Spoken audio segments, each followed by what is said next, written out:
before this planet even begins, we're going to need to do a difficulty warp. This just skips the unskippable cutscene right at the beginning of the planet. Now that we're here on the ground, we should make our way to the relay station about halfway through. We're going to begin by getting out of bounds fairly quickly by high jumping onto this lamp, and then long jump hyper striking onto this piece of terrain here. From here, we'll walk over and long jump onto these train tracks. This next section is a little bit boring or tedious, so I'm just going to speed it up a little bit.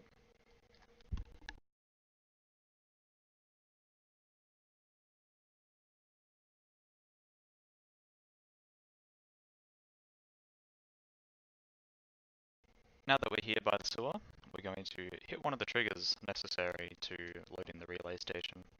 Once we drop down into here, that will activate the checkpoint, which is just over there.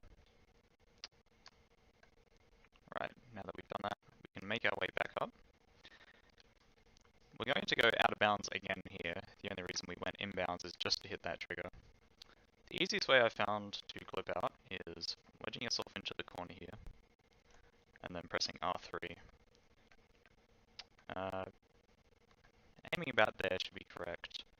Putting a box down should push you out, just like this. This is possible on both sides. If you miss it on the first attempt, you can go over here and try it again. From here, we need to get up to that section there because that contains the checkpoint. The relay station will not activate unless we have hit the checkpoint, unfortunately. So the easiest way to do this is a box stand, just here.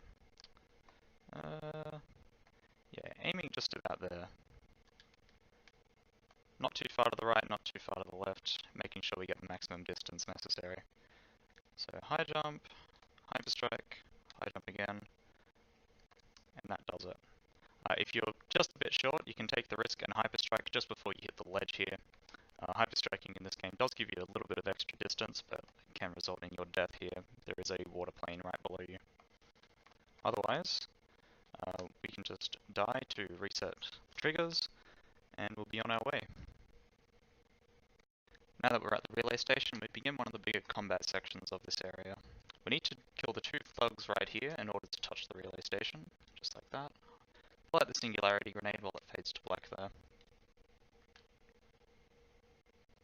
Once this begins, I would throw one there, and throw one there. And that catches a majority of the thugs. Just pull out the rhino as soon as you throw the nades, and you should make quick work with the Voltanoid.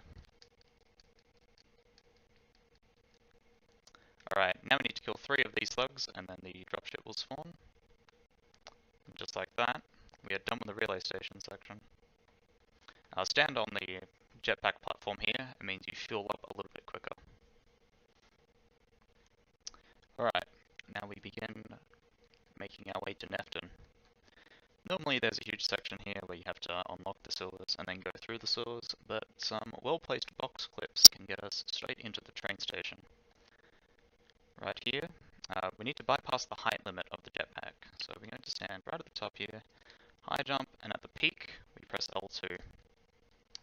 Just at the peak there, gets us above the plane and allows us to jetpack, but it erases our fuel pretty quickly, so we need to make sure we're holding right as well to land on this section. The first of the 2 box clips is against an invisible wall, so I would line up the box, the reticle just to the right of one of these circular knobs. We'll try here. Yep, that does the job. You might want to find your own setup. It's one of the more difficult ones because you can't actually have a reference of where the wall is unless you're walking into it. This one's a little bit easier. Since we have a reference, we will aim it just at this little line here in the ground, just like that, and push ourselves through.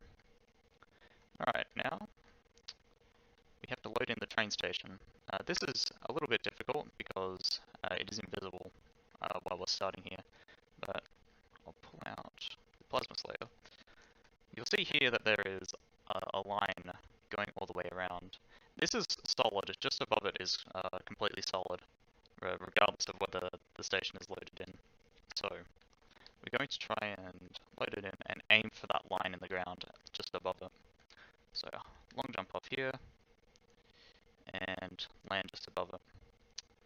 Now we can walk along it and into the top portion here. That also skips a Clank section. We'll wait for the elevator to fully spawn, pull the Rhino out, and we get to Nefton.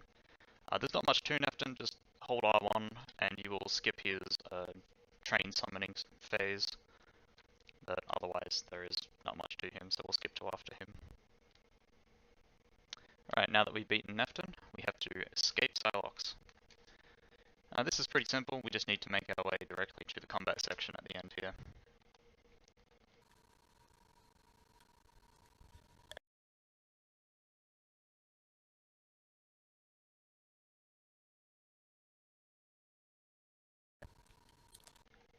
Now that we're over here, we just need to kill the 6 enemies, killing these 2, and then the ones that spawn on the platforms. And then finally, this big guy spawns the end here, and skip cutscene. And that's the end of Silox. We just need to walk up to the ship and make our way to Thram.